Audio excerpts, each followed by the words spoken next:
Maintenant, on a passé dans le chapitre 7. Chapitre 7. Dans le chapitre 7, c'est économie internationale. Économie internationale. Dans l'économie internationale, alors pour nous définir qui ça, économie internationale là, comme définition. Économie internationale.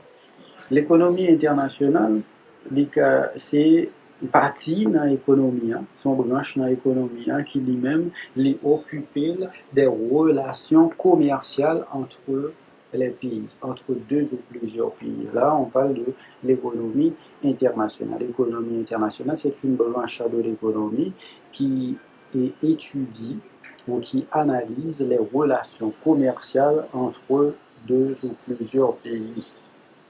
Maintenant, il y a des concepts clés dans l'économie internationale. Là. Par exemple, le commerce international.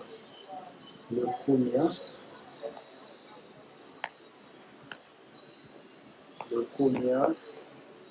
international. Le commerce international, donc, pour parler de commerce international, il faut qu'il y ait un élément d'extranéité, c'est-à-dire un élément étranger, et que ces relations commerciales entre deux ou plusieurs pays. Commerce international, c'est relation d'échange, c'est échange de biens et services entre deux ou plusieurs pays.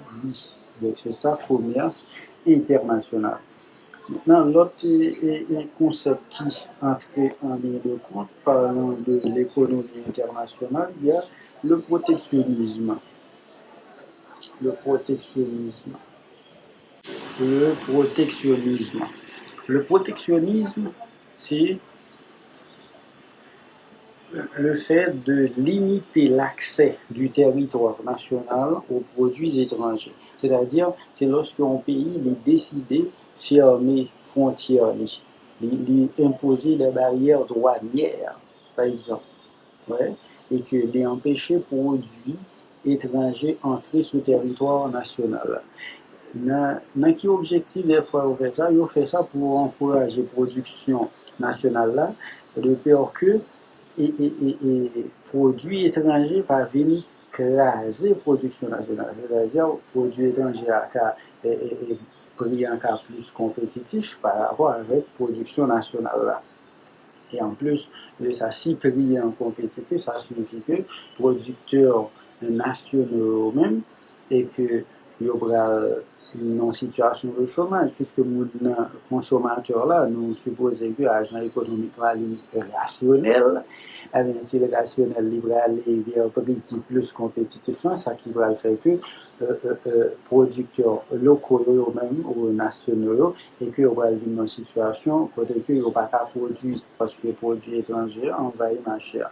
Donc dans ce sens ça, il va aller dans le sens contraire à l'inverse de protectionnisme, qui imposait des mesures barrières pour empêcher l'arrivée des produits sur le sol national, le territoire national. Eh bien, il y a ce qu'on appelle le libre-échange. À l'inverse, il y a le libre-échange. Libre-échange. Libre-échange, eh bien, c'est une situation côté que on quitter tout produit, on quitter produit entre un pays qui est ouvert à l'échange. Pays qui est ouvert à l'échange lorsque li ouvrir frontière à l'importation et à l'exportation. Donc, il pas imposer des barrières douanières. C'est ça le libre-échange. Donc, le libre-échange, il est capable de définir tout comme en théorie, côté que deux pays qui en situation l'échange, qui décide d'ouvrir frontières, eh bien, ils à une situation beaucoup plus avantageuse. C'est-à-dire, il y a bien plus profit si deux pays ont décidé d'ouvrir frontières, ils ont échangé des biens et services. Donc, les plus profitables. C'est ça, la théorie de libre-échange. Nous tournons sur le concept de commerce international. Par exemple, nous prenons le fait que Haïti et Haïti lui-même avec République dominicaine, Haïti et la République dominicaine, ils entretiennent des relations commerciales et que, par exemple, Haïti il a acheté œufs en République dominicaine, acheté bananes, etc. en République dominicaine, eh bien, il a dit que là, il y a une existence d'éléments d'extranéité ou éléments étrangers. Ouais? Donc, dans une situation comme ça, on a parlé de commerce international. Ce que nous avons pour nous tout, c'est par exemple la mondialisation ou bien la globalisation. La mondialisation. La mondialisation, c'est un phénomène d'échange croisé entre les pays. La mondialisation.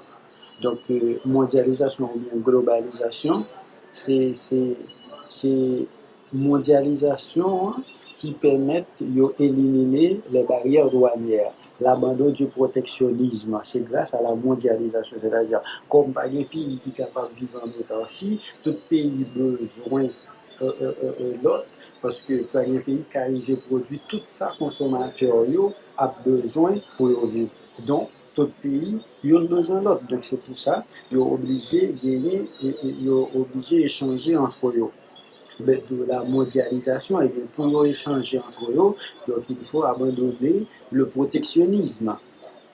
Donc, et puis, question barrière douanière là, donc c'est éliminer les barrières douanières pour favoriser le libre-échange. Bon, pour favoriser le libre-échange, là, on va gagner plusieurs accords, par exemple, et ALENA, ouais, zone de libre-échange nord-américain, on dit CARICOM, marché commun caribéen, tout ça, Union européenne.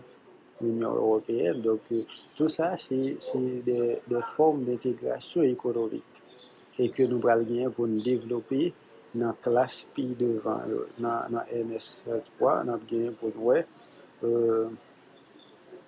les formes d'intégration économique. Mais surtout, nous pas qu'à parler de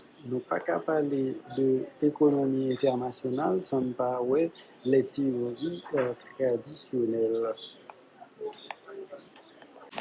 Les théories traditionnelles.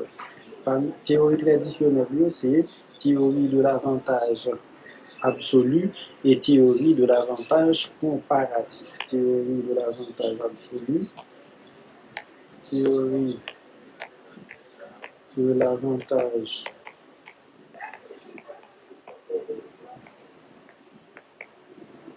absolu et puis théorie de l'avantage comparatif. Théorie de l'avantage absolu et théorie de l'avantage comparatif. Nous avons besoin pour développer chaque théorie, théorie de l'avantage absolu et théorie de l'avantage absolu avec Adam Smith et théorie de l'avantage comparatif avec David Ricardo.